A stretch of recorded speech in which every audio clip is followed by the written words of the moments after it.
ఎన్నిసార్లు చెప్పి కూడా నేను మర్చిపోయాను. బట్ ఓకే, నా పేరు కుమారి, నా ఏజ్ 21. ఇప్పుడు 21 లేదు, I'm female.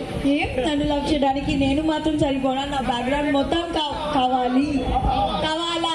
Sorry, thank you. So అంత క్యూట్ గా డైలాగ్ చెప్పినప్పుడు సౌండ్ ఇంతేనా వస్తుంది.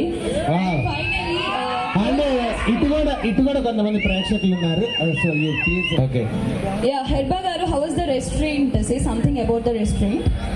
So to the owners of the country kitchen, all the very best. I tried a little bit of the food. Okay, నేను తెలుగులో మాట్లాడడానికి ట్రై చేస్తాను, నాకు తెలుగు వస్తుంది. సో నేను chicken dum biryani and coriander chicken try చేశాను. అండ్ ఎక్కువ క్రౌడ్ ఉంటే నేను I couldn't try it properly, but the food was great. It was amazing. And Danny Hetsuba and the rest of the people associated with the country kitchen